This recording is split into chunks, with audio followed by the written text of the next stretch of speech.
Bonjour à tous et bienvenue dans cette première vidéo dédiée à l'archivage des messageries Microsoft Exchange.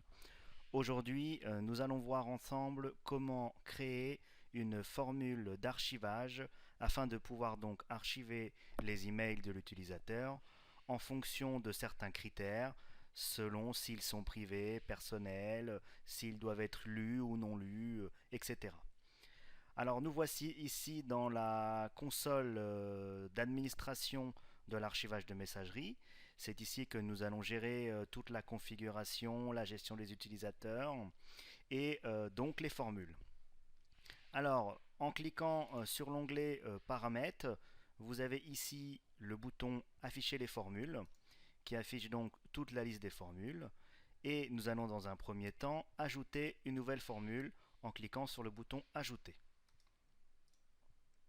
Ici, donc la fenêtre de propriété de la formule d'archivage s'ouvre.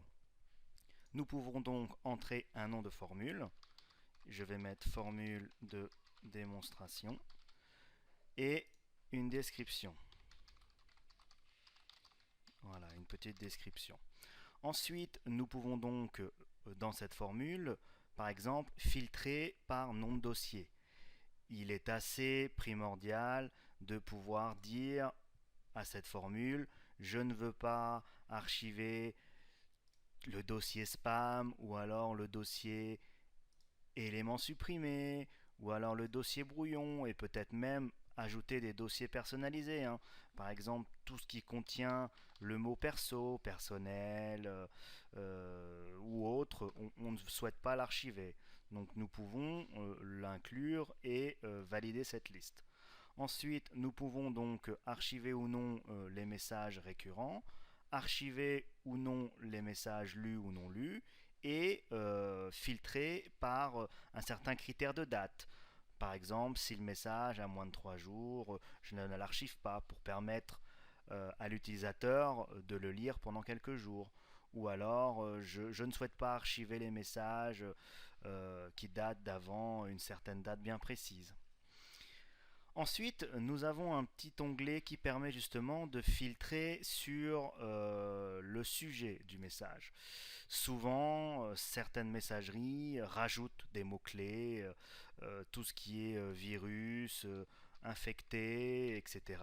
Donc nous pouvons entrer plusieurs mots-clés, ou même un utilisateur qui s'envoie un message pareil commençant par perso.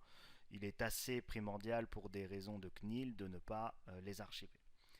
En dessous, nous avons deux petites cases qui nous permettent donc de n'archiver que les messages contenant des pièces jointes ou que les messages qui sont en dehors de l'entreprise et non pas en interne. Ensuite, ici, nous avons un onglet raccourci. Alors cet onglet est très intéressant. Pourquoi? Il nous permet de diminuer énormément la taille du message pour réduire les bases de données du serveur de messagerie. Sous Exchange, notamment, on envoie souvent des messages avec des pièces jointes, des PDF, et tout de suite le message va faire 1 ou 2 mégas.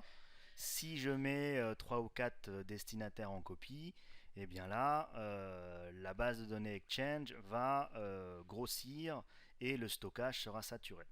Donc lorsque l'on archive, nous pouvons, si l'on le souhaite, ce que l'on appelle créer un raccourci, en anglais stub, et à partir de là, on peut choisir la configuration de ce raccourci.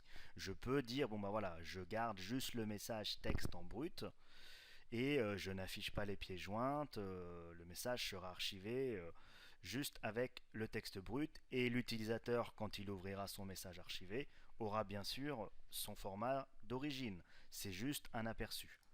Ensuite, on peut dire je laisse en aperçu que les X premiers paragraphes ou les X 500 ou 200 premiers caractères. Donc dans notre cas, on va dire je veux les X 500 premiers caractères par exemple. Voilà. Ensuite, nous pouvons, par exemple, pour des boîtes aux lettres système, par exemple les boîtes aux lettres journal qui ne font que grossir, grossir, grossir, eh bien, carrément supprimer le message original. Comme cela, on a archivé toute trace de messages entrants ou sortants, et du coup, la taille des boîtes aux lettres pour le journaling diminue énormément. Ensuite, nous avons un onglet classe. Ici, nous pouvons donc, par rapport à Microsoft Exchange, archiver plusieurs classes de messages. Aussi bien donc la classe IPM.note qui représente un message classique, ou alors les contacts ou les calendriers ou tout autre document qui peut être inclus dans Outlook. Donc ici, en cliquant sur modifier, nous pouvons donc rajouter plusieurs classes ou en supprimer selon notre choix. Enfin, nous pouvons bien évidemment, selon ce que souhaite l'entreprise, archiver ou non les éléments privés des messages ou des calendriers. On ne souhaite ou on ne souhaite pas les archiver, ça, on peut le spécifier. Enfin, dans cet onglet stockage, nous pouvons dire au logiciel d'archiver, mais de stocker que dans un endroit particulier, ce que l'on appelle un ARC Store. Nous verrons un peu plus tard dans une autre vidéo comment gérer les ARC Store. Ici, on peut dire voilà, je souhaite archiver dans un ARC Store qui s'appelle Auto. Comme ça, toutes les archives de cette formule iront dans un dossier spécifique. Et enfin, on valide notre formule. Voilà, donc nous avons vu comment créer une formule pour l'archivage d'une boîte aux lettres d'un utilisateur. Maintenant, nous allons voir ensemble comment associer cette formule à un utilisateur ou à un groupe, qui est le même processus.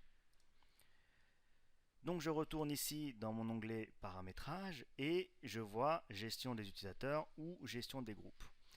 Quand je clique sur la gestion des utilisateurs, ici le logiciel reflète ce qui contient l'Active Directory de l'entreprise, c'est-à-dire tous les utilisateurs de l'entreprise. Pour notre version de démonstration, ici nous avons deux utilisateurs, démo1, démo2.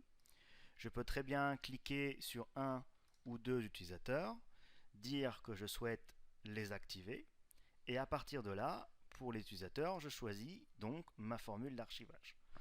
On peut ensuite choisir une formule de gestion des raccourcis.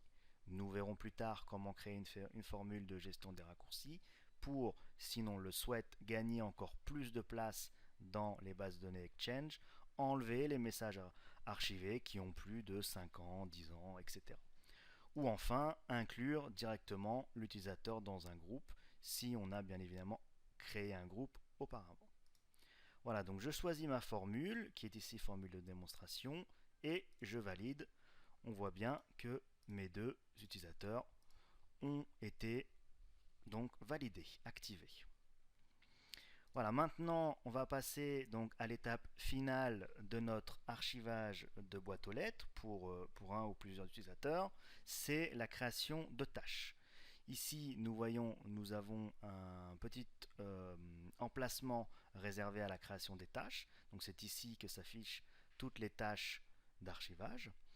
Nous pouvons cliquer sur le bouton Ajouter une tâche et là, on arrive sur une fenêtre qui affiche les propriétés de la tâche. Donc on peut mettre un nom de tâche, archivage utilisateur démo 1. On choisit ici un processus, donc nous allons voir dans une autre vidéo quels sont les processus d'archivage, notamment la suppression des raccourcis des messages archivés, ou alors l'archivage des fichiers PST, l'archivage sur demande, qui indique que l'utilisateur lui-même, depuis son client Outlook, archive les messages qu'il souhaite, l'insynchronisation des dossiers, qui fait que si l'utilisateur déplace des messages ou des dossiers, il est bien évident qu'on doit synchroniser un peu son navigateur Outlook.